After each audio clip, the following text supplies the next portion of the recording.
Here's something we hope you'll really like.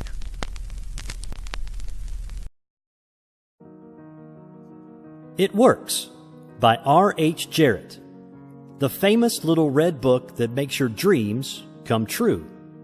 A clear, definite, common-sense plan of accomplishment. All who joy would win must share it. Happiness was born a twin. Lord Byron. Send It Works to your friends. The author sent the manuscript of this book for criticism to a friend who returned it with the notation, "It works." This judgment born of experience was adopted as the title of the book. A concise, definite, resultful plan with rules, explanations, and suggestions for bettering your condition in life.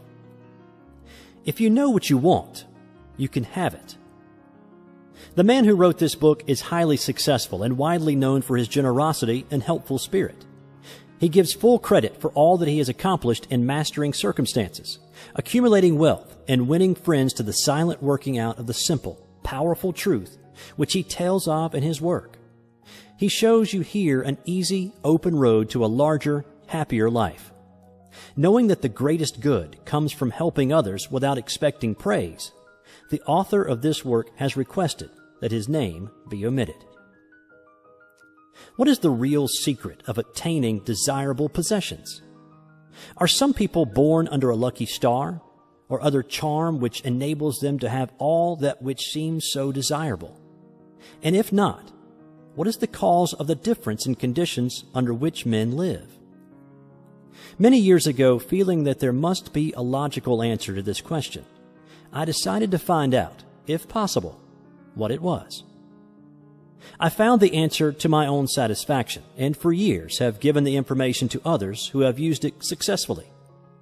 From a scientific, psychological, or theological viewpoint, some of the following statements may be interpreted as incorrect, but nevertheless, the plan has brought the results desired to those who have followed the simple instructions, and it is my sincere belief that I am now presenting it in a way which will bring happiness and possessions to many more.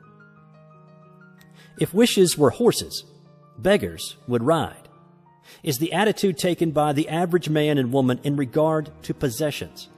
They are not aware of a power so near that it is overlooked, so simple in operation that it is difficult to conceive, and so sure in results that it is not made use of consciously or recognized as the cause of failure of success. "Gee, I wish that were mine," is the outburst of Jimmy, the office boy, as the new red roadster goes by. And Florence, the telephone operator, expresses the same thought regarding a ring in the jeweler's window, while poor old Jones, the bookkeeper, during the Sunday stroll replies to his wife, "Yes, dear, it would be nice to have a home like that, but it is out of the question. We will have to continue to rent." Landum, the salesman, protests that he does all the work, gets the short end of the money, and will someday quit his job and find a real one.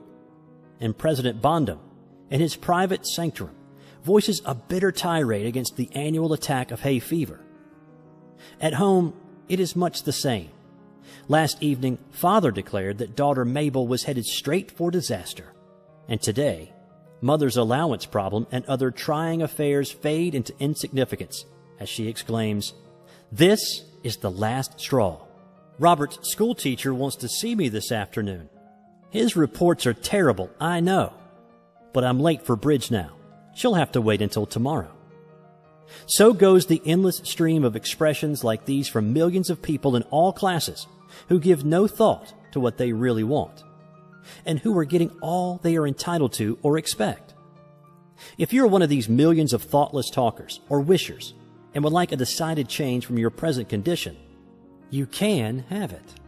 But first of all, you must know what you want. And this is no easy task. When you can train your objective mind, the mind you use every day to decide definitely upon the things or conditions you desire, you will have taken your first big step in accomplishing or securing what you know you want. To get what you want is no more mysterious or uncertain than the radio waves all around you. Tune in correctly and you get a perfect result. But to do this, it is, of course, necessary to know something of your equipment and have a plan of operation. You have within you a mighty power, anxious and willing to serve you, a power capable of giving you that which you earnestly desire. This power is described by Thompson J. Hudson, Ph.D., LL.D., author of The Law of Psychic Phenomena, as your subjective mind. Other learned writers use different names and terms, but all agree that it is omnipotent. Therefore, I call this power Emmanuel, God in us. Regardless of the name of the great power or the conscious admission of a God, the power is capable and willing to carry to a complete and perfect conclusion very earnest desire of your objective mind. But you must be really in earnest about what you want. Occasional wishing or half-hearted wanting does not form a perfect connection or communication with your omnipotent power. You must be in earnest, sincerely and truthfully desiring certain conditions or things, mental, physical, or spiritual. Your objective mind and will are so vacillating that you usually only wish for things, and the wonderful, capable power within you does not function. Most wishes are simply vocal expressions. Jimmy the office boy gave no thought of possessing the red roadster. Landon the salesman was not thinking of any other job or even thinking at all. President Bondum knew he had hay fever and was expecting it. Father's business was quite successful, and Mother, no doubt, brought home first prize from the bridge party that day. But they had no fixed idea of what they really wanted their children to accomplish, and were actually helping to bring about the unhappy conditions which existed. If you are in earnest about changing your present condition, here is a concise, definite, resultful plan with rules, explanations, and suggestions. The plan. Write down on paper in order of their importance the things and conditions you really want. Do not be afraid of wanting too much. Go the limit in writing down your wants. Change the list daily, adding to or taking from it, until you have it about right. Do not be discouraged on account of changes, as this is natural. There will always be changes and additions with accomplishments and increasing desires. 3 positive rules of accomplishment. 1. Read the list of what you want 3 times each day, morning, noon, and night. 2. Think of what you want as often as possible. 3. Do not talk to anyone about your plan except to the great power within you, which will unfold to your objective mind the method of accomplishment. It is obvious that you cannot acquire faith at the start. Some of your desires, from all practical reasoning, may seem positively unattainable, but nevertheless, write them down on your list in their proper place of importance to you. There is no need to analyze how this power within you is going to accomplish your desires. Such a procedure is as unnecessary as trying to figure out why a grain of corn placed in fertile soil shoots up a green stalk, blossoms, and produces an ear of corn containing hundreds of grains, each capable of doing what the one grain did. If you will follow this definite plan and carry out the 3 simple rules, the method of accomplishment will unfold quite as mysteriously as the ear of corn appears on the stalk, and in most cases, much sooner than you expect. When new desires, deserving position at or about the top of your list come to you, then you may rest assured you are progressing correctly. Removing from your list items which at first you thought you wanted is another sure indication of progress. It is natural to be skeptical and have doubts, distrust, and questionings. But when these thoughts arise, get out your list. Read it over. Or if you have it memorized, talk to your inner self about your desires until the doubts that interfere with your progress are gone. Remember, nothing can prevent your having that which you earnestly desire. Others have these things. Why not you? The omnipotent power within you does not enter into any controversial argument. It is waiting and willing to serve when you are ready. But your objective mind is so susceptible to suggestion that it is almost impossible to make any satisfactory progress when surrounded by skeptics. Therefore, choose your friends carefully and associate with people who now have some of the things you really want, but do not discuss your method of accomplishment with them. Put down on your list of wants such material things as money, home, automobile, or whatever it may be, but do not stop there. Be more definite. If you want an automobile, decide what kind, style, price, color, and all the other details, including when you want it. If you want a home, plan the structure, grounds, and furnishings. Decide on location and cost. If you want money, write down the amount. If you want to break a record in your business, put it down. It may be a sales record. If so, write out the total, the date required, then the number of items you must sell to make it. Also list your prospects and put after each name the sum expected. This may seem very foolish at first, but you can never realize your desires if you do not know positively and in detail what you want and when you want it. If you cannot decide this, you are not in earnest. You must be definite, and when you are, results will be surprising and almost unbelievable. A natural and ancient enemy will no doubt appear when you get your first taste of accomplishment. This enemy is discredit, in form of such thoughts as, it can't be possible. It just happened to be. What a remarkable coincidence. When such thoughts occur, give thanks and assert credit to your omnipotent power for the accomplishment. By doing this, you gain assurance in more accomplishment, and in time, prove to yourself that there is a law which actually works at all times when you are in tune with it. Sincere and earnest thanks cannot be given without gratitude, and it is impossible to be thankful and grateful without being happy. Therefore, when you are thanking your greatest and best friend, your omnipotent power, for the gifts received, do so with all your soul, and let it be reflected in your face. The power and what it does is beyond understanding.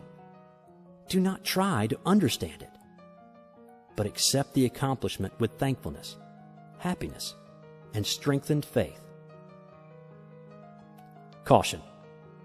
It is possible to want and obtain that which will make you miserable, that which will wreck the happiness of others, that which will cause sickness and death, that which will rob you of eternal life.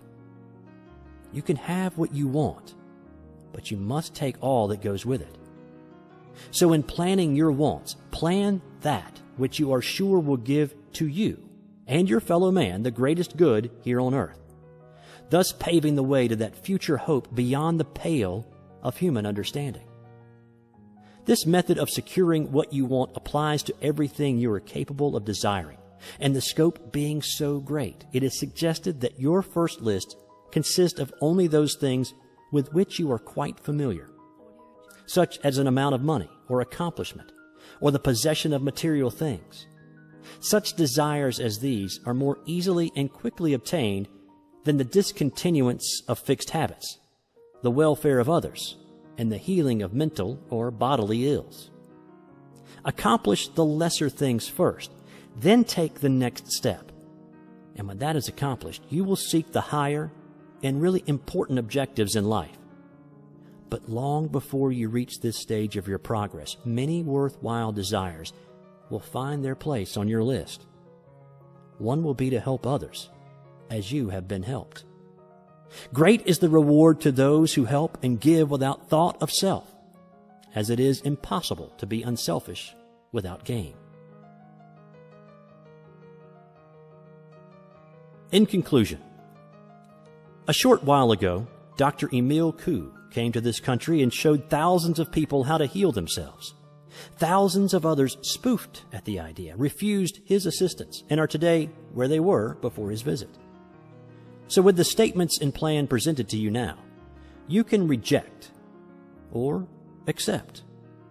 You can remain as you are or have anything you want. The choice is yours. But God grant that you may find in this short volume the inspiration to choose aright. Follow the plan and thereby obtain, as so many others have, all things, whatever they may be, that you desire. Read the entire book over again and again and then again. Memorize the 3 simple rules. Test them now on what you want most this minute. This book could have extended easily over 350 pages, but it has been deliberately shortened to make it as easy as possible for you to read, understand, and use. Will you try it? Thousands of bettered lives will testify to the fact that it works. A letter to you from the author. Dear reader, the great possessions of life are all gifts mysteriously bestowed. Sight, hearing, aspiration, love, or life itself. The same is true of ideas. The richest of them are given to us, as for instance the powerful idea which this book has given you. What are you going to do with it? Are you surprised when I tell you the most profitable thing you can do is to give it away? You can do this in an easy and practical way by having this book sent to those you know who need it. In this way, you can help in the distribution of this worthwhile effort to make the lives of others better and happier. You know people who are standing still or who are worried and discouraged. This is your chance to help them help themselves. If you withhold this book from them, you will lose the conscious satisfaction that comes from doing good. If you see that they get this book, then you put yourself in line with the law of life, which says you get by giving. And you may rightly expect prosperity and achievement. At the very least, you will have the inner sense of having done a good deed with no hope of being openly thanked, and your reward will come secretly in added power and larger life. The author.